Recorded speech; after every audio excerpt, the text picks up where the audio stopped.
Hi, welcome to Conversations on Caring. I'm Bev Clow. Today, I talk with my friend Nicole Will. Nicole is a passionate advocate for the elder care community, and she is committed to gathering resources and information on how to enhance the well being of older adults to not only them, but also their family caregivers and elder care providers. Nicole shares with me some tips for how to get to know older adults because, truthfully, people often don't know what to say or do when interacting with older adults. And she also shares some tips for how to support you when you want to support your friends when they're caring for elders. I know you will enjoy this conversation and you will love Nicole.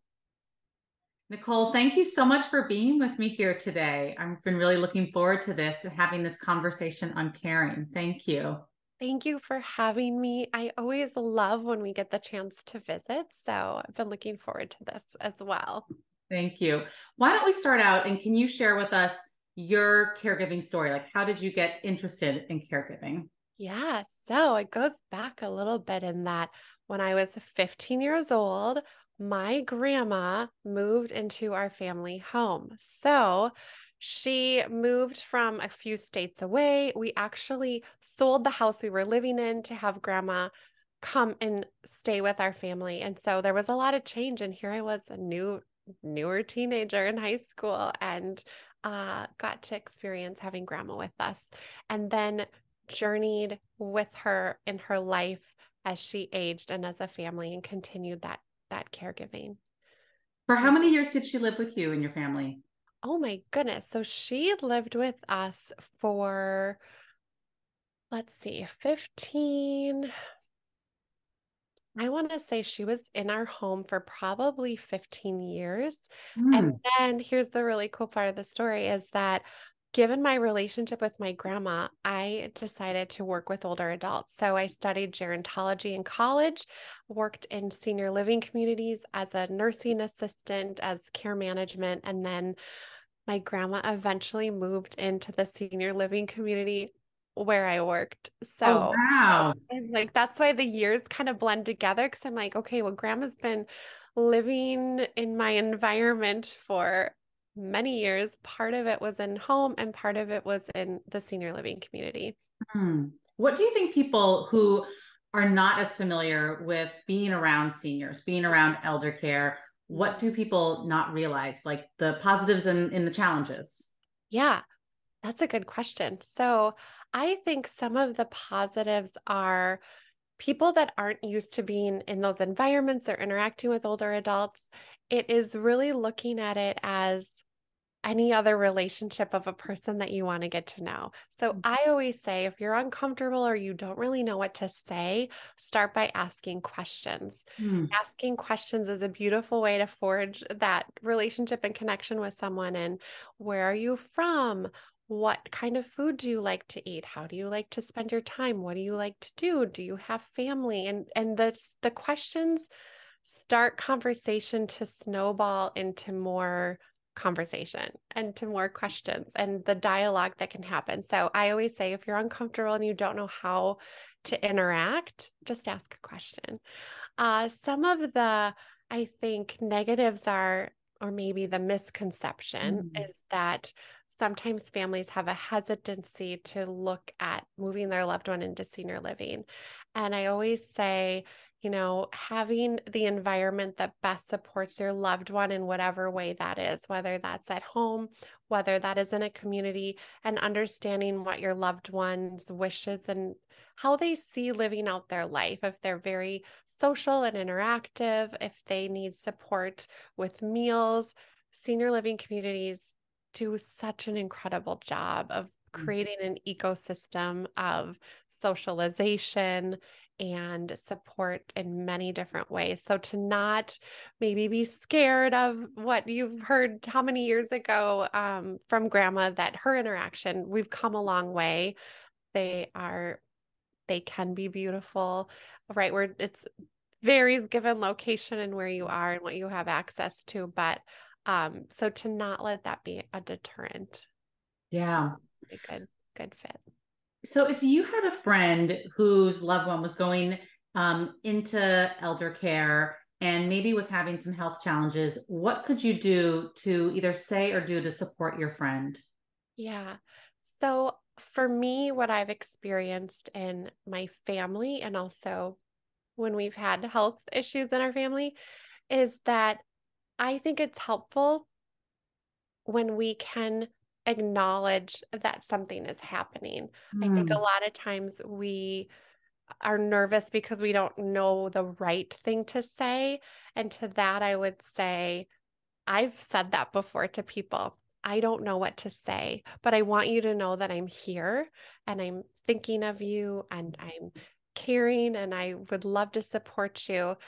But I would also say, as a caregiver, if someone's offering support, it's very hard for the person to say, let's say, and I do it too, right? We're well intended. Let me know if you need anything. Well, as a caregiver, I've already got 10 other things in my mind I'm trying to manage that I now I have to think of another thing of telling you how to support me. And sometimes that works and some of us know, but I have found what's most helpful is when people have said, I'm dropping off dinner on Wednesday. mm, You don't mm. need to be home.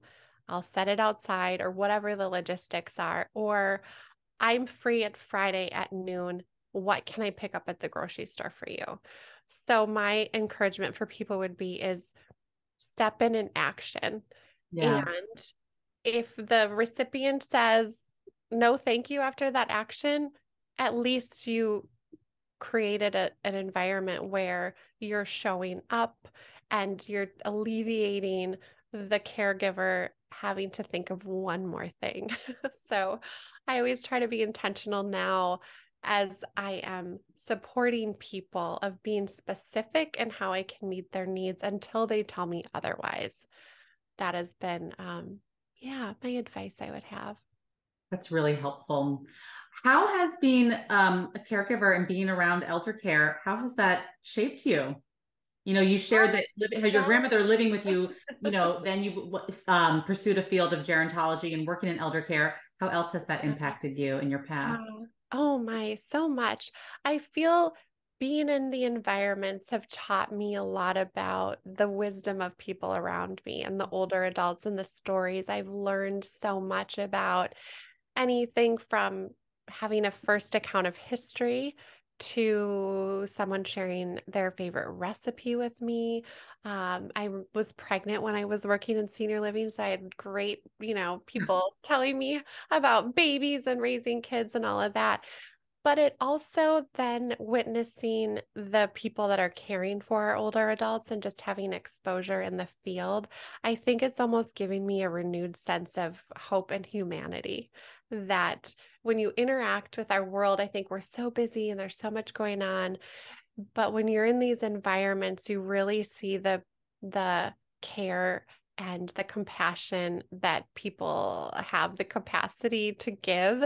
And the businesses and the people that have come from the caregiving space, there are so many more options of support for families and for older adults.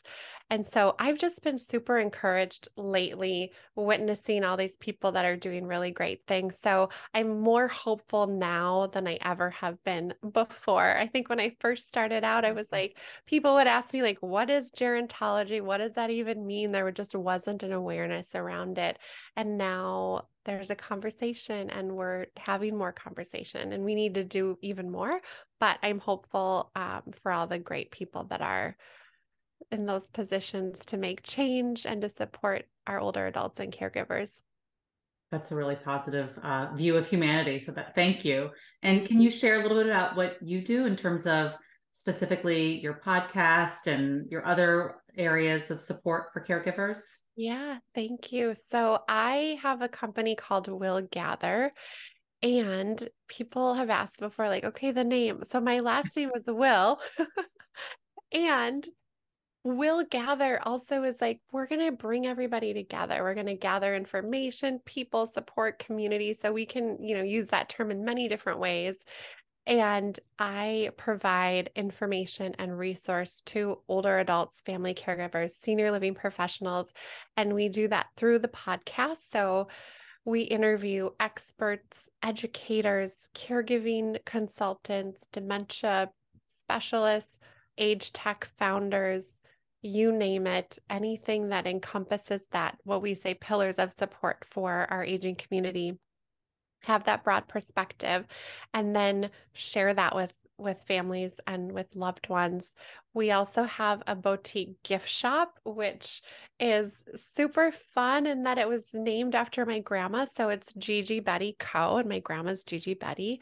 And it's jewelry and thoughtful gifts that can encourage the caregiver in your life, support the caregiver, bring awareness to caregiving. We donate part of those proceeds to nonprofits that support family caregivers and respite care. So trying to really just continue to build the awareness. And I love being thoughtful and telling someone I'm thinking about them. And I love to do that through beautiful gifts. So that's kind of the inspiration.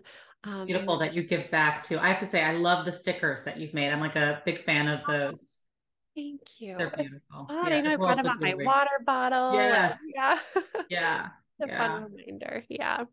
Um, is there any one thing that you would tell people they can do to support caregivers? Any last words of parting advice? I would say ask people around you specific questions about their life, how they're supporting their parents or siblings. I think we often don't identify as caregivers. I'm mom, I'm daughter, and having conversations. And when you know who in your community or your close circle of friends or family is in that dynamic that they are actually caregiving, you can extend that support. And, I think caregiving, sometimes we feel alone in it, when the reality is that there is a community, there are resources available. And when we know who's walking that road in our life, we are better able to support them, whether it is to drop off the meal, whether it is to offer to bring someone to the doctors. I always say too, there's some tasks that I do in my life that if I do it with a friend, I enjoy it so much more. So be that friend that goes with your friend to do all Yes. the caregiving responsibilities and make it fun together. Like I was preparing for a bunch of things and going to the store, and one of my good friends came with me. We just went to like 3 different grocery stores. I had been dreading that forever, but the fact that she did it with me, I enjoyed the whole afternoon. I Yeah. did the task I didn't want to do, but it was a lot better with a friend. So for people that are wanting to know how to support people in their life, just come alongside them and be that support system, and then have awareness and education on what's available so that you could provide insight or tell them about a great podcast or a great app in Verbena and all of the community that is available to them. That's great advice. I've started doing that when I talk to my friends. I ask not only how they are, how their kids are, but like, how are your parents? Like, catch me up. And I think that if you don't ask, maybe they're not going to tell you what's going on. Right. Yeah. Absolutely. Yeah. We've been having the same conversation, my girlfriends and I, because our parents are at ages where things are changing a little bit. And so that's become a part of our conversation where we're saying, how are mom and dad? I grew up with these parents in my life too from high school, and they are like second dad. And so I do want to know how things are and ways we can support them.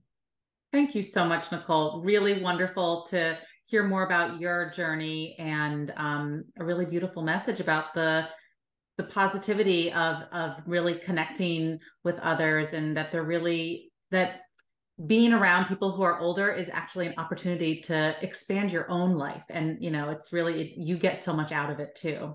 Absolutely. Thank you. Thank you Thank for you. having me and visiting. I appreciate it Oh, so I much. really enjoy it. Thank you so much.